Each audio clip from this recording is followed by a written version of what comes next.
There is no higher power, and we're just, the reason why we're here is because we don't know exactly why, but basically, the Big Bang Theory, quote unquote, is probably the most simple way to put that, even though I don't really believe in the Big Bang Theory, to be honest. But if you don't know, if you don't know what the origin point is for existence, how did you rule out that there's a personal absolute creator God? Because that makes the least sense out of all of the different things that make sense. That doesn't rule it There's out. also, I also believe, like, you're assuming that you're assuming a lot of things about me from this. I also believe that we could all be living in a simulation, no joke. That we could all be in a computer program right now and have no idea. And I honestly think that that is highly more likely than a god with magic created. Okay. The Here's Earth. the problem. Here's the problem. There's no middle ground when it comes to a personal absolute creator God. You either have to affirm that that is the origin point, or you have to deny it. Maintaining a position of agnosticism actually is a okay. So I'm agnostic. I'll fight that. So you deny that there's a personal absolute creator God, and I'd like to know how you arrived at that position. Because it makes the least amount of sense. It's like the whole spaghetti monster thing. Atheists have made this funny, the fact that no, it doesn't make sense. Wait, could I cut in right here? I actually disagree with that point. I think like some fucking kid playing with his toys, just making up like random like the idea that God is like an actual being is way more believable than this all is just random and makes no sense. Yeah. Okay. Like at least there's some. Okay, to you, but to me it doesn't. Sorry. Because think about like creating video games. Like we create things. Like we're creative beings, so it's not that hard to believe that somebody could have created us. All right, too, so Pastor, I'm just going to be very blunt. We're creative. Wait, let me address what he said. We're creative beings. That's why I think it's more likely that we are a part of a simulation, that we're in a time frame that we don't understand, and that technology has advanced so much that they're able to create conscious beings to study them. That's what there's lots of different possibilities, but I believe that humans at a time, or aliens, are curious about life, so they created a simulation to study us, and we're conscious. I think that's more likely than a god, because humans are interested, they're curious. And well, here's the problem. Here's the problem with that view. Okay, when you talk about God's existence being likely, you're getting into the territory of classically what we call agnosticism. All right, okay. And you're saying, well, I don't affirm God's existence, and I don't affirm his non-existence, but I think it's more likely. Oh no, I affirm. All right, can I finish, please? No, you're saying something. This is a subject matter. Yeah. Can I finish, please? This is a subject matter that I have a bit of. This is a subject matter that I have a bit of expertise in. Okay, but before you go on, I'm going to address something that you said that is incorrect. I affirm that there is no God because it's not very likely. There is no higher power. Wait until he's finished. No. Okay, listen to me. That is a foolish statement that you just made. Okay. Because first of all, the existence of God itself is not probabilistic. It's not a contingency. God is defined as that which is absolute and unconditionally non-dependent and provides for all dependency states. Now, if you choose not to believe in God, then what you would believe in is that there is something else that is absolute and provides for all dependency states. And you see, either one of these are not probabilistic. They're not contingency states. That which is absolute, whether it's a personal absolute as a creator God or an impersonal absolute, its existence would be non-dependent and therefore non-probabilistic. Well, but so you're going to have a lot of circles, and I'm not done yet. I'm not done yet. Okay. So what I'm saying to you is, if you're going to either affirm the existence of God or deny the existence of God, appealing to a probabilistic assessment is a fail. You're going to have to tell us why you either affirm or deny, and appealing to probability doesn't work. What? That's actually wrong. Okay, well, I can assess and give you the reasons why I find it more or less likely. I don't think that makes it not true, because there's a lot of things that you can go ahead and speculate made the universe or made you conscious. There's a lot of ideas that we can come up with. But when it comes to science, like, but also what I'm reading this as is, if you don't believe in God, then you need to believe in something else, and it has to be, you know, something that's concrete, and we need to be able to compare it. That's not how science works. Like, that's You're not understanding this issue at all. Okay. Yeah. When it comes to the concept, please scale, please. Okay. I'm very experienced in dealing with people from her perspective. Okay. I don't need your help. So, Pastor, when we talk about God... Sorry, my name is Pastoor. Sorry, I don't like being called Pastors. Okay, Pastors. When we talk about the concept of God or not God, you need to understand it definitionally, all right? So, God would be defined as that which is absolute and unconditionally non-dependent, right, that provides for all dependency states and possesses the property of personhood. Now, if you reject that, you will still believe that there's something absolute, but it will be non-personal or impersonal. Okay? So when you say that God is less likely and that not God is more likely, you're going to have to explain one thing, right? And if you don't explain what I'm about to ask you, your reasoning fails. Now the question is... Before you ask me the question, I want to make sure that I want to see if I'm on the same page as you. So I think what you're saying is, since I'm saying God, because I'm still getting this, that if God isn't real, then I have to have something else absolute that's not personal that I believe in. Yeah, either you believe that there's a personal absolute, or you believe that there's an impersonal absolute. Right? There's no escaping this. It's unavoidable. Now, so we're not confused. That's why I'm asking you. All right. So when we talk about God at this particular juncture, you know, if you want to make sure that I'm getting what you're saying, you should probably let me ask you questions instead of just keep talking. But go ahead. Right.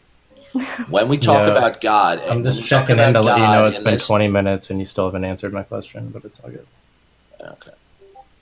Let him flirt with her, dude. So when we talk about God, all right, at this particular point in the conversation, we're defining God in a certain way, all right? And I'm going to assume that you're going to accept the definition unless you tell me you don't, okay? And the definition is God is that which is absolute, unconditionally non-dependent, and provides for all dependency states, okay? Yes. So do you accept the definition? Yes.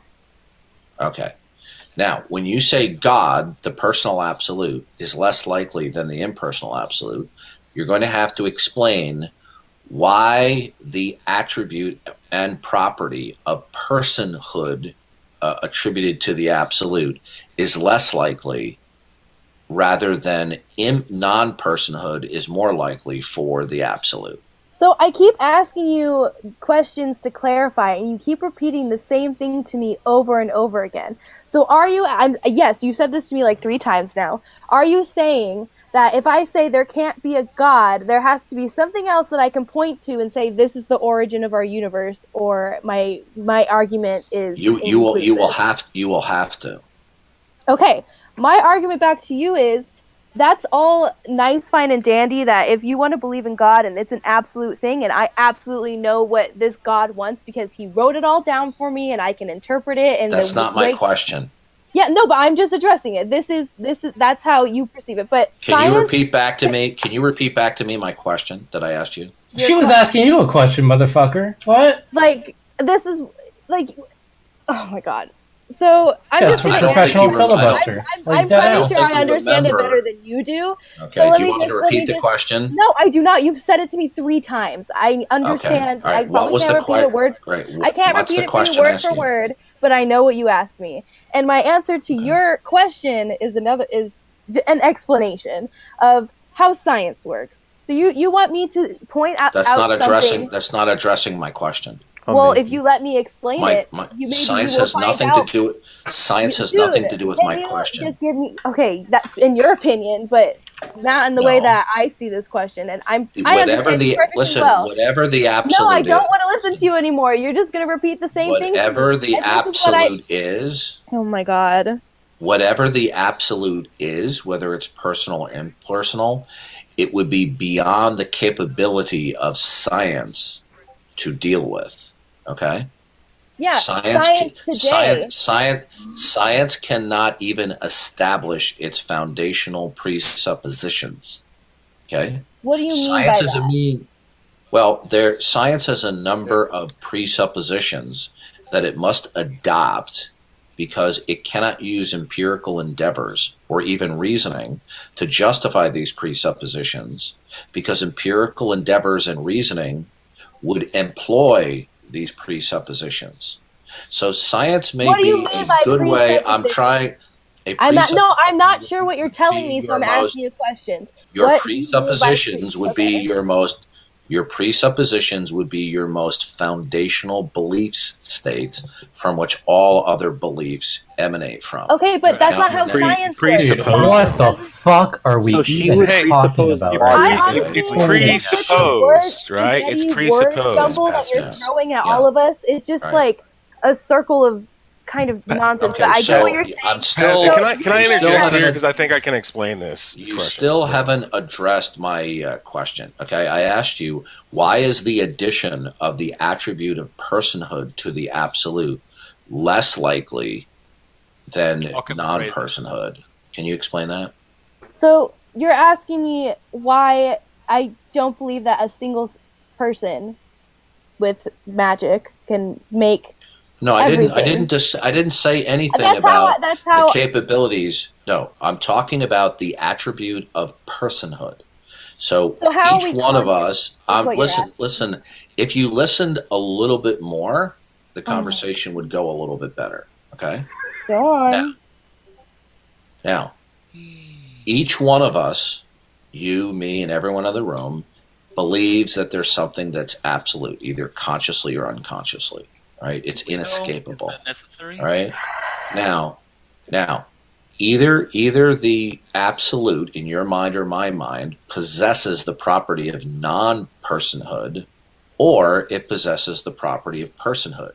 Now, you have said that God, the personal absolute, is less likely than the non-personal absolute. So what I want to know from you is, why is the addition or the subtraction of a property less likely? How is personhood added to the absolute less likely? What do you mean by the absolute? I think that's probably where I'm getting lost. Like, the absolute is the origin point of why anything exists at all. It's unconditionally non-dependent. You're asking me to explain it to you. Yeah, I can't explain it to you in a soundbite. Yes, you can. Like, I think I pretty much. You need to show a little bit more self-control and let me finish. Okay, but you take literally 5 minutes. All right. You kind of filibuster a little bit. Yeah. Hey, Frank. I'm not going to. I'll just give you Frank. Listen to me. If you want to be obnoxious, obnoxious with me, I'll just put it down in your account not to talk with you again. Okay? How am I being obnoxious? Darth, I'd like you. So I'd like you to. All right. Darth, I just Pastor. I just want to hear. Here's the question. Why is the addition of yes, you said this question like 10 the times. absolute? I don't hear it again, please. I have a question. And with attitudes like this is why a lot of young men want to stay away from marriage. You think I want to get married? He just pulled the "you're on your period" card. Oh no. Okay, can I ask you a question? Why is personhood yes, you've said this like added 10 to times. the attribute? Well, good. Then answer the question. I have a question for you, though, because I need to know what you're talking about first. I'm waiting for it. Okay, go ahead. If I don't know what you're talking about, if you keep repeating the same question to me over and over again, it's not going to do any good. So let me ask a question so we can qualify something. Well, I know. But the thing is, I keep trying to answer him, and he keeps slipping around me. So I need to pin him down. This is what I'm doing. What does the absolute mean? So if I say I don't believe in God, I tried to answer that. Okay, well, I tried to explain that to you a few minutes ago, and you immediately started over talking me. And I have a second part of that question. Now are you gonna be? I have a second part of that question. Okay, I have the a second... absolute. Oh my god. I have a second part of the question. Can I finish? Are you clueless at how impulsive you are? No, dude, I have ADHD, so no, I'm not. Yeah, another fake disease. Imagine joining a fucking politics server and expecting. I don't want to get into that because it's a whole other subject. But okay, so if I say I don't believe in God, I believe in the Big Bang Theory, would that be an example of what you mean by an absolute? No, because the Big Bang itself could not be characterized as the absolute, because the Big Bang began. Anything that begins to exist is a dependency state, and therefore, by definition, could not be an absolute. All right, well then I don't agree with you that there needs to be a second absolute, because... Okay, so why is the inclusion or non-inclusion of the property of personhood for the absolute, why is the inclusion of personhood not likely? And the problem with that, when you answer that, is the property of personhood would not be what we would call in philosophy an accidental property. It would be an essential or an intrinsic property. So the personhood or non-personhood attribute would exist necessarily. So you're going to have, since that property, its inclusion or exclusion would be necessarily be or not be there, you're going to have to explain, in your view, epistemically why it's not likely. Okay. Give me a second to digest that, because it's very long and convoluted. But no, it wasn't convoluted. It was very clear and methodical. Okay, should I try and explain it, Pastor? Sure, yes, please, because I'm lost. Okay. Something is absolute. That might be a god, that might be just the baseline of the universe. Scale, I don't need your help. I don't need your help. I do. I asked him, okay? Yes. All right, well, then I'm not going to... Listen, you're talking with me, okay? I'm the one. Yes, but I don't know. I don't even know what you're talking about. And all right, yeah. Listen. If she's saying that you're incapable of answering her question in a way that she can understand, and somebody else is trying to make her understand it, then you're a fucking idiot. You should let them. Yeah. See, you talk over me, and you're going to scream about me talking over you. Congratulations! You have now achieved what only a relatively few people have done. You have now achieved membership in my troll list. I will not talk with you again on this account. Dude, it took me 2 minutes to get onto your troll list. Calm down. Does he have like fucking autism or something? What the fuck? Am I getting trolled? That's rude. Don't say something. No, it was a literal question. Hey, Pastors. So there's skip past a couple of parts there. When you make a positive assertion, you have to have a reason why you're able to make that positive assertion. So if you say that there isn't something here, then you have to be able to point to something to justify that position. Yeah, that's what these property. I skipped over that. The property. All right, so the property of personhood. Listen, the property of personhood. Listen to me carefully. This is something that I've studied. I have expertise in. Okay, now the property of personhood. The property of personhood would not be a contingency. Therefore, its existence or non-existence would not be probabilistic. So you're going to have to state why the absolute does not possess. Repeating the same thing to me for like the 10th listen, time. I'm trying to explain this to you. But you're explaining like one of my really worst professors. Obviously, listen. I'm going to move on to a different it over and over again. Obviously, you didn't take your meds. Obviously, you didn't take your meds today. By the way. Yeah, more personal attacks because you can't actually Christian. make a fucking... So very polite. He's gone. You know who that was, right? That was Darth Dawkins.